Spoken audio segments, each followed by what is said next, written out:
Welcome to Sleepy Japan. Tonight, we drift together into a quiet story from Japan, a tale shaped by stillness, tradition, and the soft rhythm of night. Before we begin, take a slow breath in and exhale gently. Let your shoulders loosen. Let your hands rest. Let your thoughts begin to settle as the world around you softens into calm. Imagine a peaceful evening, light from a simple paper lantern drifting across the room, a cool breeze moving just beyond the window. And in the distance, a single temple bell echoing through the night. Each sound carries you deeper into rest. There is nothing you need to do now, nowhere you need to be. Just breathe and let the night open gently around you. Feel peace moving through your body, from your chest to your shoulders, to the quiet rhythm of your breath. The world outside grows silent. Only the sound of your breathing remains, and the soft promise of dreams waiting to unfold. Now, as the moon rises above the hills, and the night deepens, let us begin tonight's story. A story of the Otokodate of Yedo.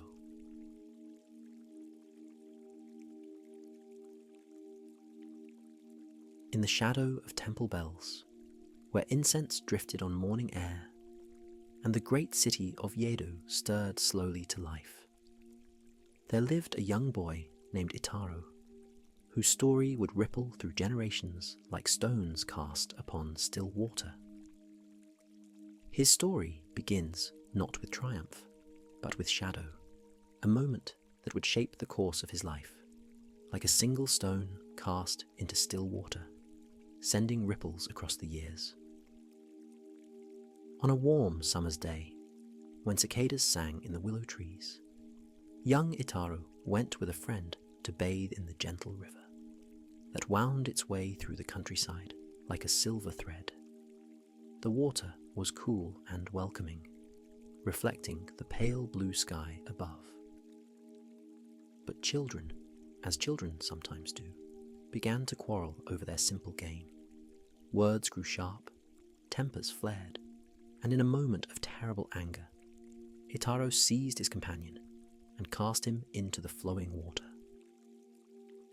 The river, which moments before had sparkled with joy, now held only silence.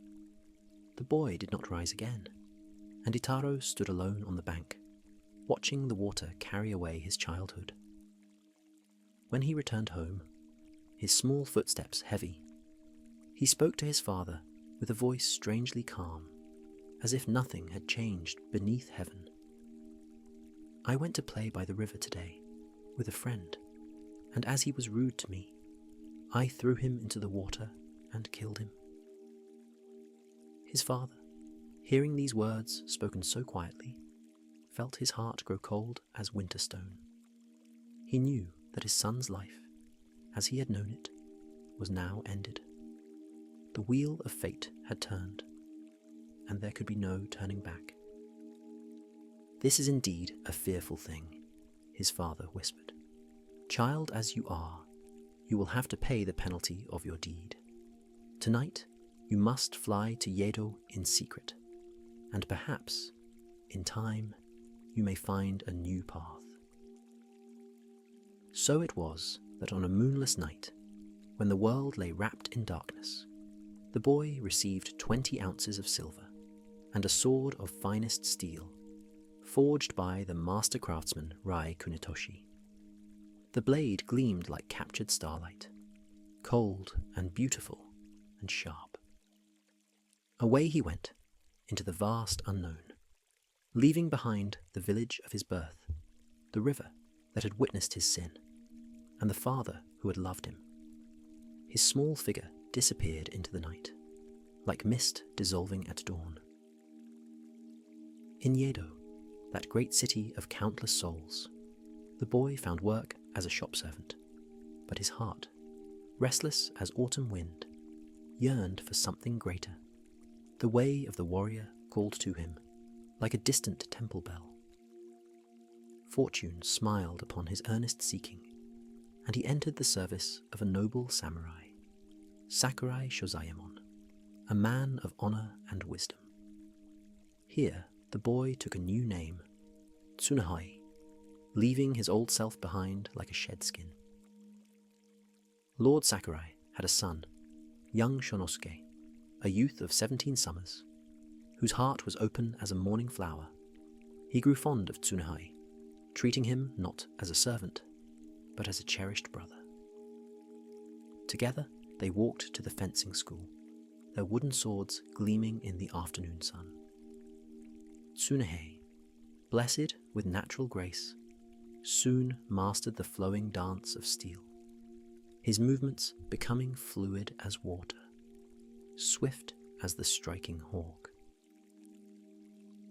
One day, when Lord Sakurai had gone forth on business, and the house lay peaceful in the golden light, young Shonosuke spoke with bright enthusiasm. "You know how fond my father is of playing at football. It must be great sport. Since he has gone out today, suppose you and I have a game." "That will be rare sport," answered Tsunehai with a smile. "Let us make haste and play, before my lord comes home." And so they ventured into the garden, where chrysanthemums nodded in the gentle breeze, and began their innocent game. But the ball, willful as youth itself, would not obey their wishes. Try as they might, with earnest effort, they could not lift it from the ground. At last, with a mighty kick, Shonosuke sent the ball flying high, only to watch in dismay as it sailed over the garden wall into the domain of their neighbor, Hikusaka Zenpachi, a teacher of the spear, known throughout the district for his churlish and bitter nature. "Oh dear," sighed Shonosuke, his joy turning to worry. "We have lost my father's football in his absence, and if we ask for it back from that ill-tempered man, we shall only receive harsh words and anger." His young face clouded like sky before a storm. But Tsunehai, ever loyal and brave, stepped forward with quiet determination. "Never mind, I will go and apologize for our carelessness, and retrieve the football, little care I for crosswords or scolding." So saying, he made his way to the neighboring house, his heart steady as mountain stone. He knew not that Zenpachi, in that very moment, had been walking in his garden, admiring his prized chrysanthemums. When the football, like a messenger of mischief, came flying over the wall and struck the old teacher full in the face, rage, dark and terrible, flooded through Zenpachi's veins, like poison in a well. As Tsunehai approached with humble bow and spoke with sincere regret, "I am sorry to say that in my lord's absence, I took his football, and in trying to play with it, clumsily kicked it over your wall. I beg you to excuse my carelessness, and to be so good as to give me back the ball." His words were soft as silk, his manner respectful as a temple visitor. But Zenpachi's heart, already poisoned by anger, would hear no reason. "Do you know, villain," Zenpachi hissed, "that your dirty football struck me in the face? I ought, by rights, to kill you on the spot for this, but I will spare your life this time, so take your football and be off." And with these words, the cruel man, began to beat and kick poor Tsunehei and spat upon his face, as if he were lower than dust. The young man, who had come in humility, now tasted the bitter cup of humiliation. But Tsunehei, whose spirit had been forged in sorrow, would not long endure such treatment. His eyes flashed like lightning, and drawing his dirk, he cut the football clean in two. "I made ample apologies for my carelessness," he said, his voice now cold as winter wind. "And now you have insulted and struck me. Ill-mannered ruffian, take back your ball. I'll none of it." He cast the ruined football at Zenpachi's feet and walked away with dignity intact. But the old teacher's rage, far from cooling, burned ever brighter, like fire fed with dry wood. When Tsunehei returned to his master's house, Shonosuke saw at once what had transpired. "Well, of course you have been ill-treated, but did you get back the football?" His young voice carried worry and guilt. Tsunehei's answer came heavy with purpose. "When I went, I made many apologies, but I was beaten and kicked and treated with indignity. I would have killed that wretch at once, but I knew that would bring trouble upon your family. For your sake, I bore this ill treatment patiently, but now I pray you, let me take leave of you and become a masterless warrior, that I may be revenged upon this man." His words fell like autumn leaves, each one weighted with sorrow. Young Shonosuke, wise beyond his years, tried to dissuade his faithful friend. "Think well what you are doing. After all, we have only lost a football. My father will not care, nor upbraid us." But Tsunehei's mind was fixed, like iron cooled in water. The shame he had suffered burned within him like a brand, and would not be quenched by gentle words or reason. Meanwhile, Zenpachi, his pride wounded, sent a messenger demanding that Tsunehei be given up to his vengeance. The household filled with tension, like air before a thunderstorm. When Lord Sakurai returned at evening and learned what had transpired, his heart was heavy with grief. He saw the danger that threatened and tried to save his faithful retainer, offering gold and safe passage to distant lands. "Sir," answered Tsunehei, tears of gratitude flowing down his weathered cheeks, "from my heart I thank you for your great goodness.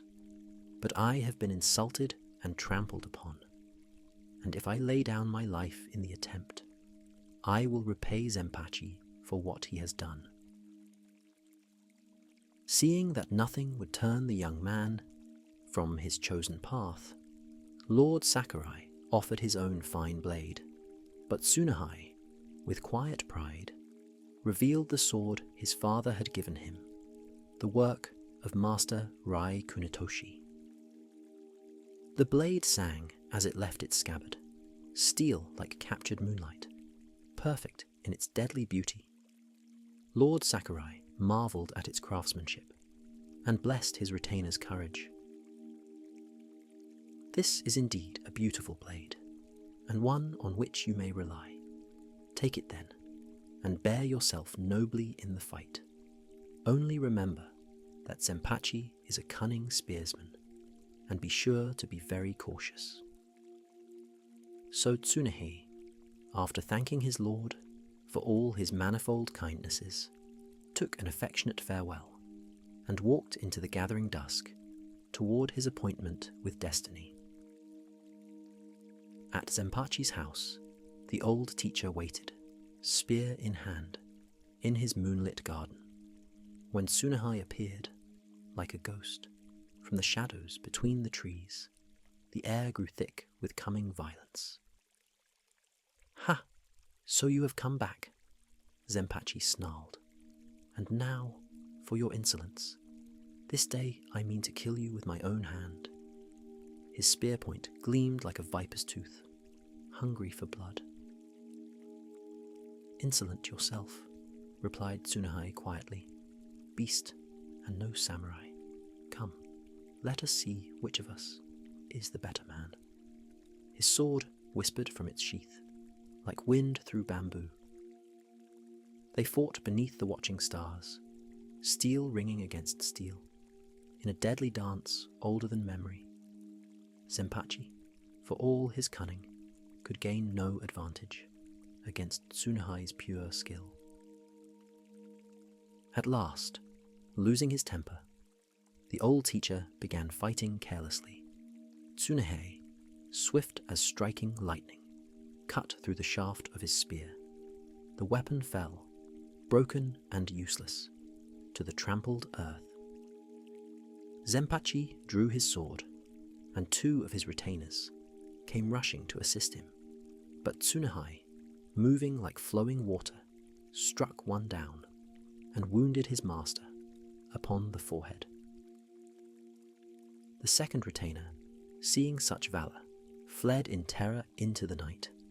Zenpachi, blinded by blood, stumbled and staggered, like a man lost in fog. Then Tsunehei, noble even in victory, spoke with gentle courtesy. "To kill one who is as a blind man were unworthy a soldier. Wipe the blood from your eyes, Sir Zenpachi, and let us fight it out fairly."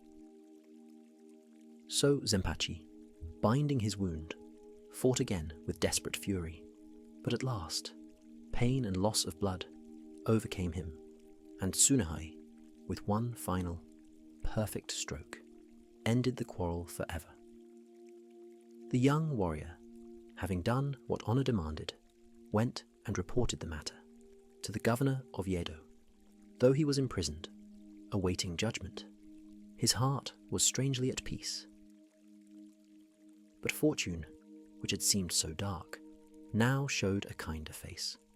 The chief priest of Banzuin Temple, having heard the true story, spoke on Tsunehei's behalf, revealing Zenpachi's many evil deeds. Thus was the young warrior pardoned, and given shelter in the temple, where he took a new name once more, Chōbei, meaning long life, as if his true existence was only now beginning. In the shadow of the temple, among the ancient pine trees, Chōbei found his calling. He helped any who were in distress, heedless of danger or advantage, until men came to look upon him as a father. Young men, drawn by his reputation, joined themselves to him, becoming his apprentices and sons. He built a house at Hanakawado, in the district of Asakusa, where the great temple bells rang out across the morning mist. Here Chōbei established his brotherhood, the Otokodate, men bound together by loyalty deeper than blood. They protected the weak, punished the wicked, and showed mercy to all who suffered. If one of his men fell sick, Chōbei would nurse him tenderly. If another found himself in trouble, Chōbei would provide aid without question. His charity flowed like an endless spring, refreshing all who came near. The fame of his goodness spread through every quarter of the city, until more than 2,000 men called him father and served under his gentle guidance. Yet the more he prospered, the more he gave to others. But in those days, the noble samurai had formed their own leagues, and they looked down with scorn upon the common people's hero. Their pride, sharp as winter wind, could not bear his growing influence. Chief among these proud nobles was one Mitsuno Jurozayemon, whose heart harbored dark jealousy, like a serpent coiled in shadow. He plotted and schemed to bring shame upon good Chōbei. One day, when spring flowers bloomed in the pleasure quarters of Yoshiwara, Chōbei went there to rest his spirit. He saw a fine carpet spread in an upper room of a tea house, adorned as for some special guest. Learning that Lord Jurozayamon was expected that very afternoon, Chōbei smiled with quiet mischief. "I much wish to meet this great lord," he said to the worried landlord. "I will lie down and await his coming." So saying, he removed his clothes and lay down upon the noble's carpet, as calm as Buddha in meditation. The landlord trembled with fear, but dared not oppose the powerful father of the Otokodate. When Lord Jurozayamon arrived and saw a large man lying naked upon his prepared place, rage flowed through him like poison. "What low ruffian is this?" he demanded, his voice sharp as a blade. Learning it was Chōbei himself, the crafty noble saw opportunity. He sat beside the seeming sleeper and, lighting his tiny pipe, began to empty burning ashes into Chōbei's navel. Once, twice, 10 times, the cruel lord repeated this torture, but Chōbei, with supernatural patience, bore the pain without stirring, his breathing steady as a sleeping child's, his face serene as moonlight. At last, amazed by such fortitude, Jurozayamon shook the man awake. Chōbei opened his eyes, as if from deepest slumber, and feigned surprise and shame at his supposed rudeness. "Oh, my lord, I know not who you are, but I have been very rude. I was overcome with wine and fell asleep. I pray your lordship to forgive me." His humility was perfect, though his spirit burned like steel. Impressed despite himself, the noble invited Chōbei to feast, but first he offered a large wine cup, hoping to shame the common man. Chōbei drank without flinching, then returned it full to his host. Next, Jurozayamon drew his sword, and picking up fish upon the point, thrust it toward Chōbei's mouth. Any ordinary man would have trembled, but Chōbei simply opened wide and ate from the blade's edge. Frustrated but curious, the lord asked what gift might honor their meeting. "I am very fond of cold macaroni," came the careless reply, thinking to mock the humble man. But Chōbei, calling to his apprentice, gave him 100 gold pieces. "Collect all the cold macaroni to be found in the neighboring shops and pile it before this tea house." His generosity was vast as the sky. Soon mountains of the food rose around the building, while Lord Jurozayamon watched in growing amazement. He had sought to make Chōbei a fool, but found himself the one outsmarted. Thus did the father of the Otokodate turn every weapon against him into proof of his own greatness. His wit was sharper than any sword, his wisdom deeper than any well, his kindness broader than the ocean. Years passed like drifting clouds, and Chōbei's fame grew ever greater. He helped wronged samurai find justice and peace. He sheltered the homeless and fed the hungry. But Lord Jurozayemon's hatred festered like an untreated wound. One day he sent a message, inviting Chōbei to his home for wine and fellowship, his words sweet as honey, but his heart black as midnight. Chōbei knew well that this invitation was but a spider's web, yet to refuse from fear would brand him coward and shame his followers. He called his faithful apprentice, Token Gonbei, and spoke calmly. "I have been invited to drink with Jurozayamon. This is surely a stratagem to kill me, but I must go and take my chance. If I detect foul play, I'll try to serve the world by ridding it of this tyrant. But whether I succeed or fail, come tomorrow night with a burial tub and fetch my corpse from his house." Gombei wept to hear such words, and begged his master to reconsider. But Chōbei's mind was fixed, like mountain stone. He spent that evening setting his earthly affairs in order. When the appointed hour came, he dressed with care, as if for a festival. His step was light, his manner cheerful, though he walked towards certain death. At Jirozaemon's mansion, treachery waited in the shadows. No sooner had Chōbei entered than 2 assassins with drawn swords rushed upon him from ambush. But the father of the Otokodate moved like wind through water. He tripped the first attacker, kicked the second breathless, and presented himself before his host unharmed. "Welcome, welcome, Master Chōbei," said Jirozaemon with false cheer. "I wanted to test your mettle. That was a masterly defense. Come now, sit and drink with me." But the treacherous lord had prepared another trap. "You must be tired from your walk this hot day. I thought a bath might refresh you. Would you not like to bathe?"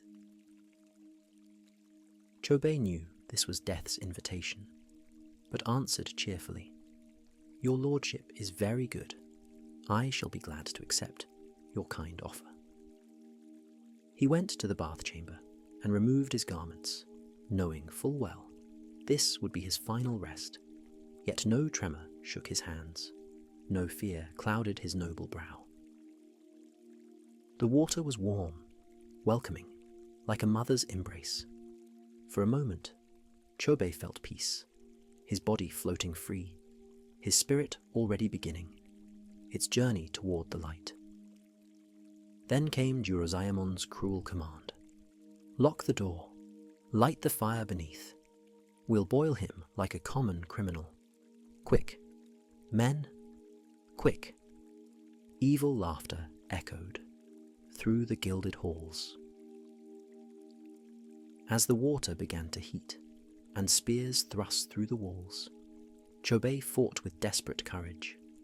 2 spears he seized and broke, but at last a mortal blow found its mark beneath his ribs. So died the father of the Otokodate, not in glorious battle, but through treachery and deceit. Yet his spirit remained unbroken, pure as mountain snow, brave as the morning sun. That evening, faithful Gombei came with 7 other apprentices, carrying the burial tub, as their master had commanded. When the retainers mocked them, asking if they'd come for a drunkard, "Nay," answered Gombei with dignity, "we have brought a coffin for his dead body, as he bade us." Even his enemies marvelled at Chōbei's courage and foresight. Far and wide, throughout the city, the poor and friendless mourned. They had lost their protector, their father, their hope, but his teachings lived on, in the hearts of those he'd helped. His son inherited his earthly goods.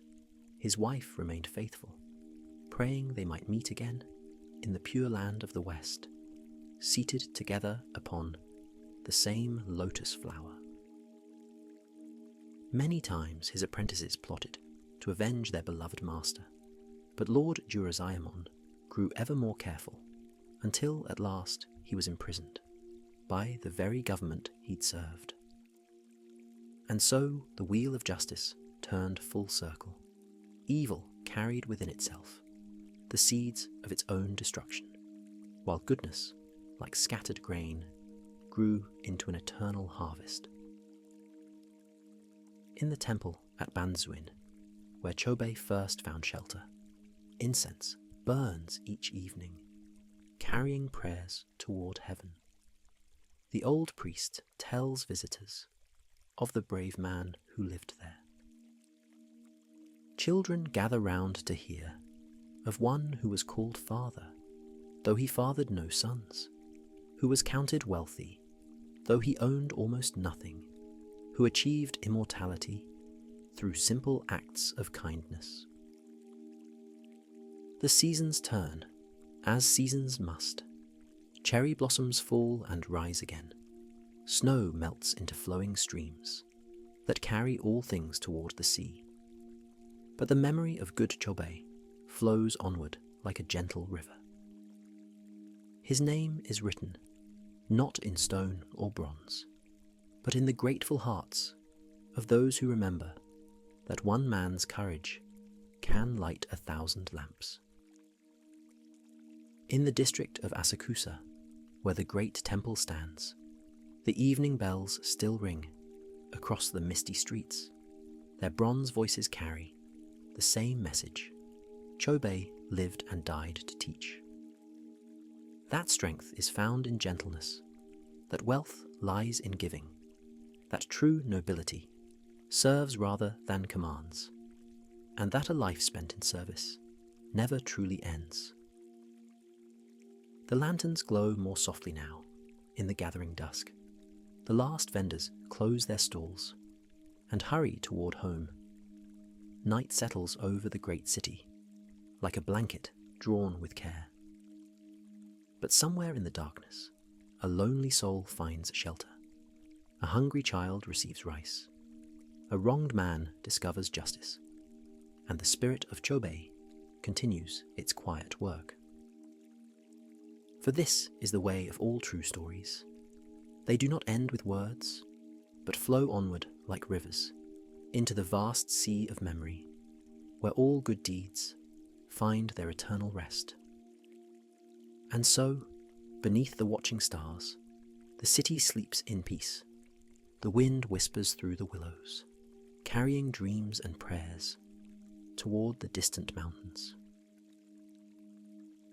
Where morning waits, patient are as Buddha's smile, to wake the world again, to hope, to kindness, and to the endless possibility that one good heart can change everything. The night grows still, the lanterns dim, and peace, like falling snow, settles gently over all.